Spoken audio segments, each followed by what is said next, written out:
Olá! No capítulo 21 do Evangelho segundo o Espiritismo, haverá falsos cristos e falsos profetas. Nas instruções dos Espíritos, há a mensagem intitulada Os Falsos Profetas da Erraticidade. Erraticidade, é preciso dizer, é o período de tempo entre uma encarnação e outra. Período em que a pessoa desencarnada permanece no plano espiritual. O espírito Erasto, que transmitiu esta mensagem em Paris no ano de 1862, apresenta o assunto da seguinte maneira: os falsos profetas não se encontram unicamente entre os encarnados. Há-os também, e em muito maior número, entre os espíritos orgulhosos que, aparentando amor e caridade, semeiam a desunião e retardam a obra de emancipação da humanidade, lançando-lhe de través seus sistemas absurdos, depois de terem feito que seus médiuns os aceitem. Então veja a gravidade da questão que trata dos médiuns. O médium precisa estudar e, com humildade, dedicar-se ao bem,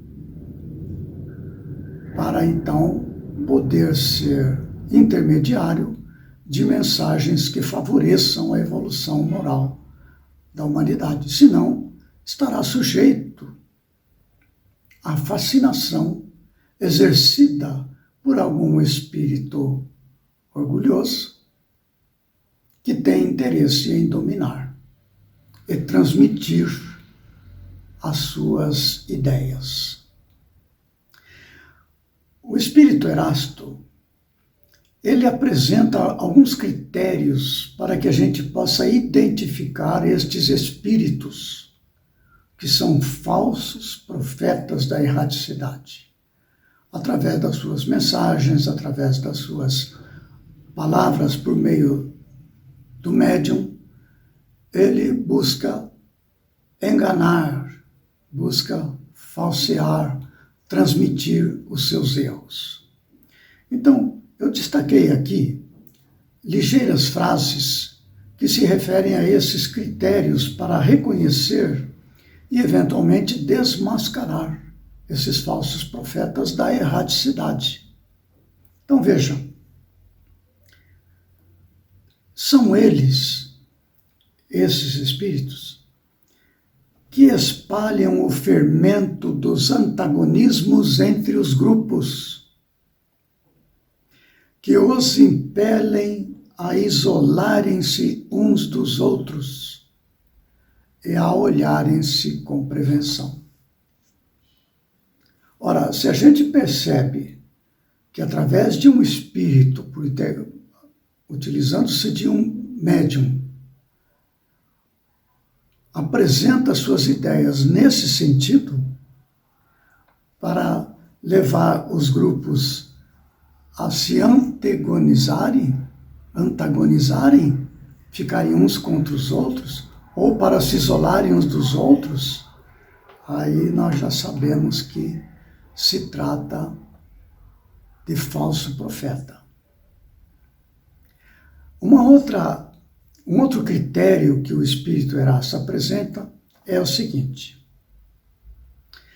todas as vezes que um espírito indica como remédio aos males da humanidade, ou como meio de conseguir-se a sua transformação, coisas utópicas e impraticáveis, medidas pueris e ridículas, quando formulam um sistema que as mais rudimentares noções da ciência contradizem, não pode ser senão um espírito ignorante e mentiroso.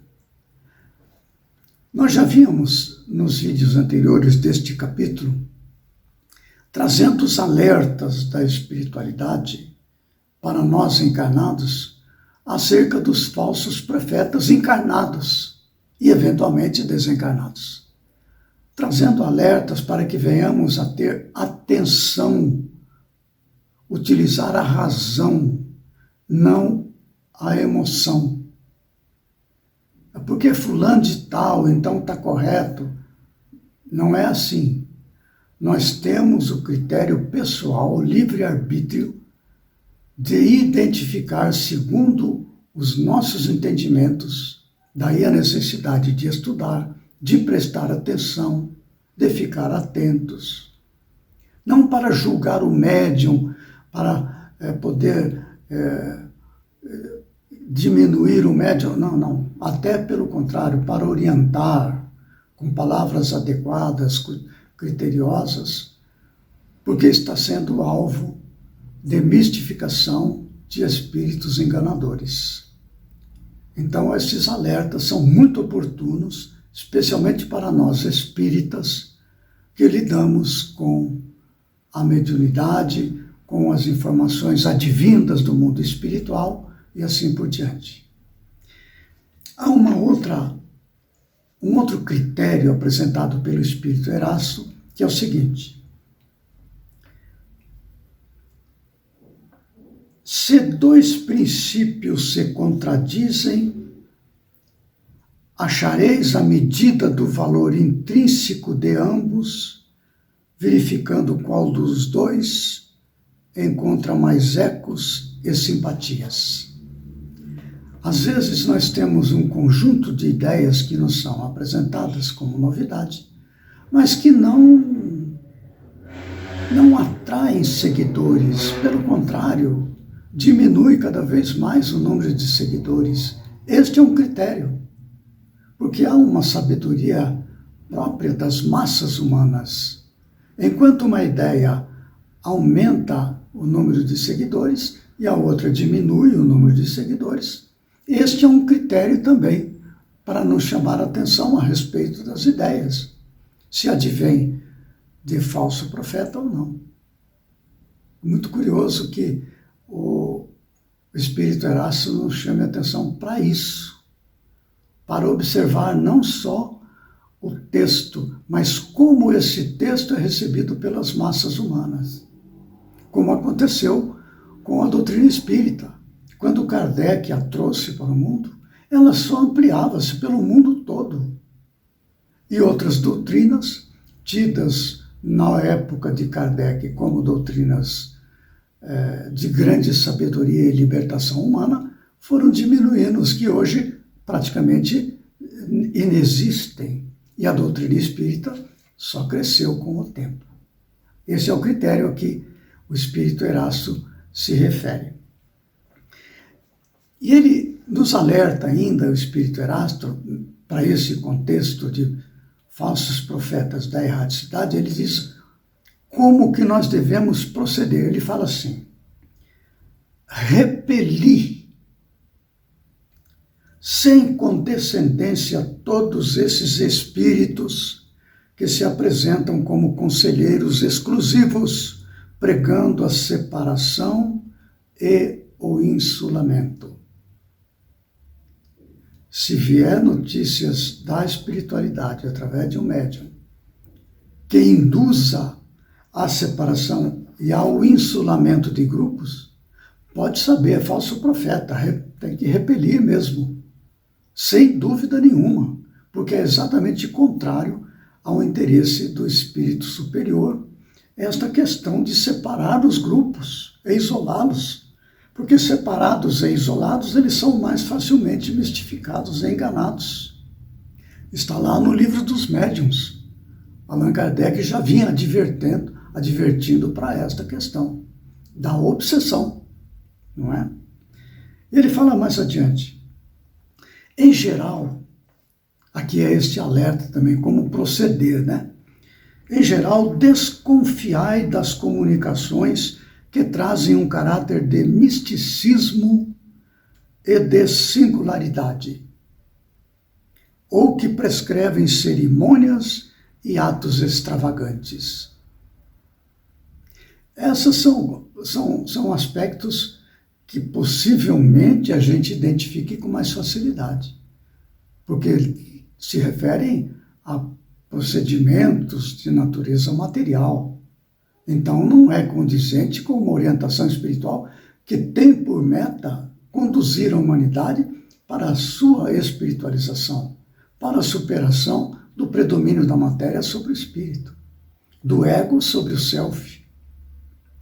Então, é preciso estar atento a estas questões para identificar se uma orientação espiritual ela é adequada ou não. Como diz Kardec em outra parte, é preferível repelir 10 verdades do que acolher somente uma em verdade, que venha a desagregar, desunir. Olha o cuidado que Kardec nos recomenda, não é? O rigor. E aqui o Espírito Erasto vem trabalhando no mesmo sentido. Ele fala ainda, o Espírito Erasto, estais certos, igualmente, de que, quando uma verdade tem de ser revelada aos homens, é, por assim dizer, comunicada instantaneamente a todos os grupos sérios que dispõem de médiuns também sérios, e não a tais ou quais com exclusão dos outros. Isso aconteceu na época de Kardec, volto a dizer. Quando eu recebi a mensagem, nós estamos dizendo, esta mensagem foi obtida em Paris, outras mensagens que eu tenho aqui anunciado foi obtida em Bordeaux, ou obtido em outras cidades, em outros países. Todas elas convergindo para os mesmos conceitos espirituais e espiritualizantes. Então, aquele grupo ou aquele médium que apresenta ideias que somente ele apresenta daquela maneira, em confronto, em contradição com outras, atenção, deixa para lá, né? E o Espírito Erasto, ele prossegue destacando vários aspectos, detalhando, que eu recomendo muito a leitura desta mensagem do Espírito Erasto, Falsos Profetas da Erradicidade, que está no capítulo 11 do Evangelho segundo o Espiritismo. E ele, então, numa última frase mais longa, ele detalha alguns aspectos, ele fala assim: é incontestável que... Isto aqui, inclusive, serve para todo o capítulo, hein? Sem dúvida nenhuma, como vamos constatar. É incontestável que submetemos-no ao crivo da razão e da lógica todos os dados e todas as comunicações dos espíritos, fácil se torna rejeitar a absurdidade e o erro. Lógica e razão. Pode um médium ser fascinado, que é um aspecto adiantado da obsessão, né? Pode um médium ser fascinado e iludido um grupo, mas a verificação severa a que procedam os outros grupos, a ciência adquirida, a alta autoridade moral dos diretores de grupos, as comunicações que os principais médiuns recebam com um cunho de lógica e de autenticidade dos melhores espíritos, justiçarão rapidamente esses ditados mentirosos e astuciosos, emanados de uma turba de espíritos mistificadores ou maus. Olha a gravidade deste aspecto do espiritismo. O trato com a mediunidade, com as mensagens advindas dos espíritos. Não basta ser uma mensagem mediúnica para que ela seja aceita como verdade. Não. É preciso muita atenção. Assim como entre os encarnados é preciso atenção para a questão dos falsos profetas, do mundo espiritual a mesma coisa, talvez com mais rigor ainda, porque aí não só a mensagem do Espírito, como a condição do médium. Não é? O médium moralizado, ele tem boas possibilidades de transmitir mensagens verdadeiras. Então, há todo um conjunto de ciência envolvida nessa questão da mediunidade. Até é preciso lembrar que, a esta altura, Allan Kardec já tinha publicado o Livro dos Médiuns, que é um tratado científico a respeito da mediunidade. Quem tiver interesse nesse tema precisa estudar, para que não venhamos a ser enganados, mistificados e sendo, então, veículo para prejuízo da evolução humana. Então, fica essas ligeiras observações tiradas dessa mensagem extraordinária do Espírito Erasto. Ela é mais longa, bem detalhada, que eu recomendo sua leitura. Nós vamos encerrar este vídeo, lembrando que ainda no próximo vídeo retornaremos uma vez mais com uma mensagem de instrução dos Espíritos no capítulo 21, haverá falsos cristos e falsos profetas, com a mensagem intitulada Jeremias e os falsos profetas. Até lá, então, que Jesus nos ampare e nos dê discernimento para compreender onde está o falso e o verdadeiro.